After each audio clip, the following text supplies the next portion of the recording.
Hello, greetings. This is Gillesmansillon. I thought I come again today. I was going to make a break, but I will probably do that.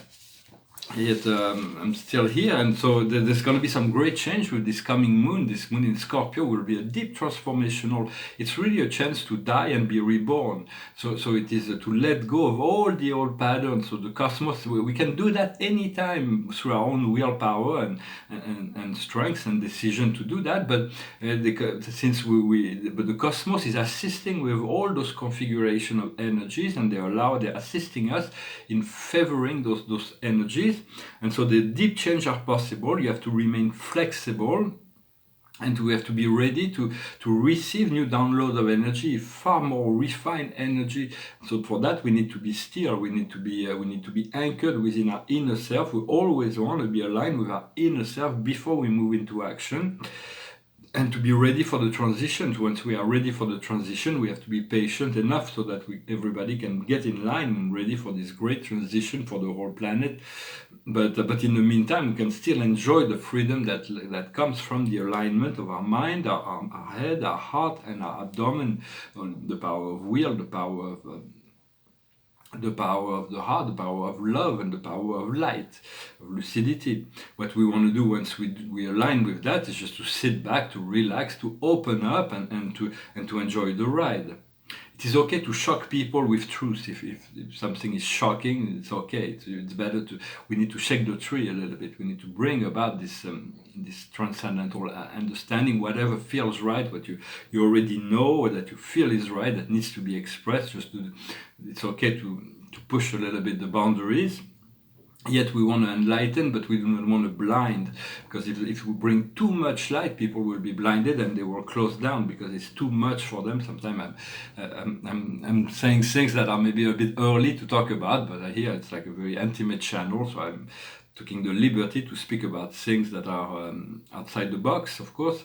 We do not want to judge those who are in judgment, because everybody's in judgment here. Everybody's judging oneself, judging each other in this competitive hierarchical system. But love does not judge. Love includes. Love loves. And so once we get free from judgment, because we will be judged by the judgment we are judging with. It is the way it is. So it was come from Matthew, the gospel. For there is twofold judgment. If we have lucidity, judgment comes from compassion to assist humanity in evolving, or someone or any situation. But if we do not have that lucidity yet, we're not sure to have all the ins and outs and see, then we better not judge at all, because it comes from ignorance, and then we will suffer karma from the lack of lucidity when we apply that judgment. For we want to choose the light, we want to choose God, because otherwise we can choose something else. But the world have no need for false prophet. Most of what we see in the news, as information, is not information. It is something that conditions us to believe that we have to submit to other forces in life that are beyond our reach. When we want to develop our own power of creator, of creation. And do not mind your mistakes. You learn from your mistake. We are created to make mistakes and learn from our mistakes.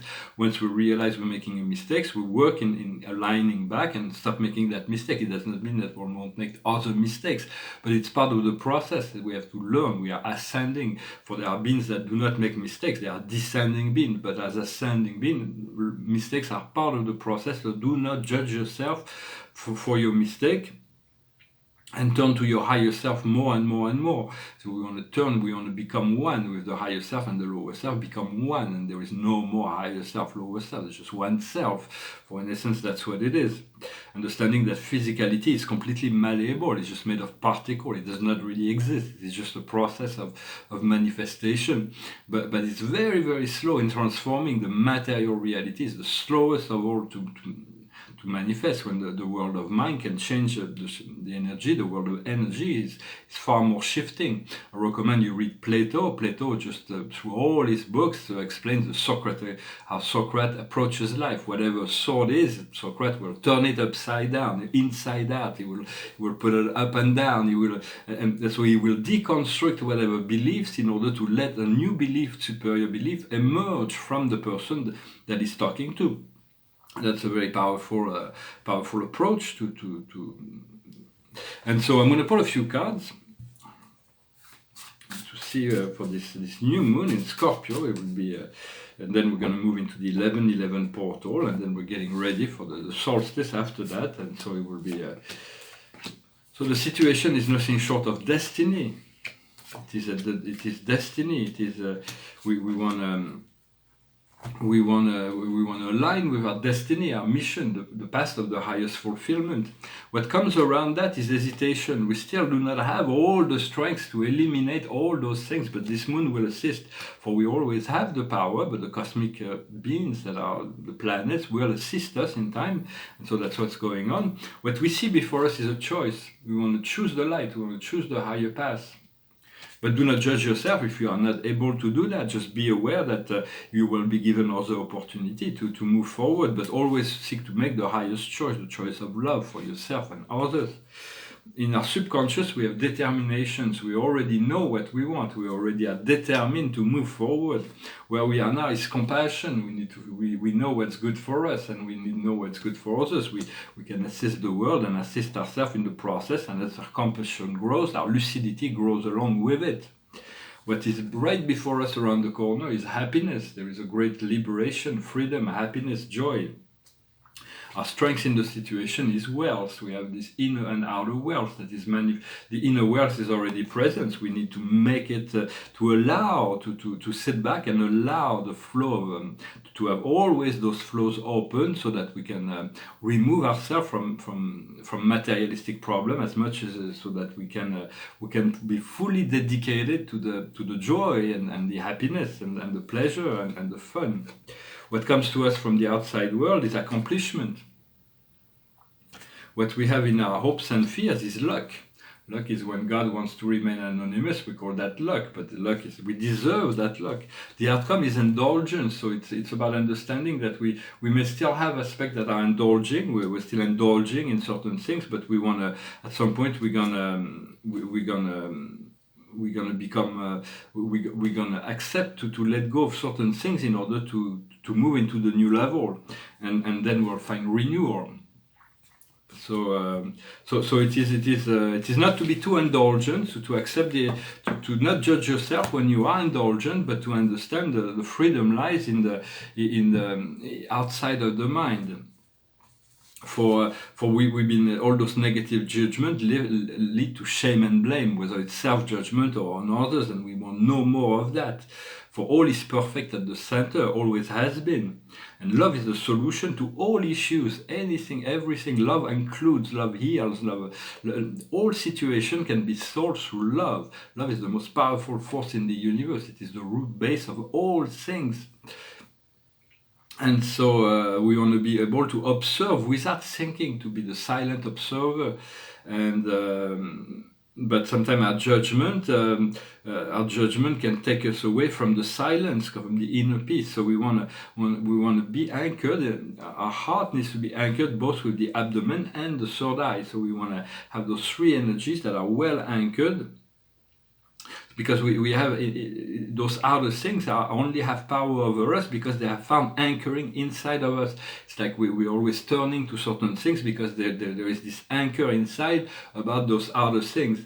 And so this moon will assist us in liberating certain of those anchoring, so that we'll be more free and detached from those outer things, because the only attachment is from within. Everything comes from within. In a sense, there is only within, there's no without. But and so the Master Joshua was talking about this. Once we find this connection, we feel well anchored, and with third eye is open, we can look inside the heart, and we find this very rusty door. It's a door that we've created long ago to protect ourselves against all kinds of things. And behind this door is our higher self, and so it's rusty. We have a hard time opening up because we haven't opened it in a very long time.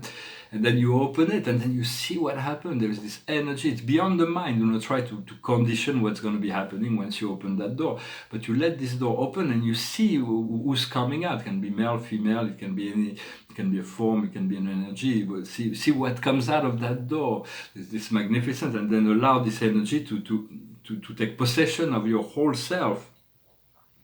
And and also so because then you can find the stillness, you can find the stillness, and you can find the total relaxation. You can find you can let things flow naturally and find this joy and happiness that we're all seeking. In essence, we're all seeking love, we're all seeking joy, we're all seeking happiness, we're all seeking freedom in one form or another. We have different ideas about that, but letting go of all the ideas and trusting the higher self, the heart, to overwrite every other programs. Well, I hope this message was interesting for you. This painting behind me is a painting on paper. It's part of, we did about 200 of them this year. It's an easel. We're on the wall that's been painted white, and on the painting there is like a king and queen with a star, and then it's like looks like under the snow or something like that. It's like kind of like it. It's very subtle.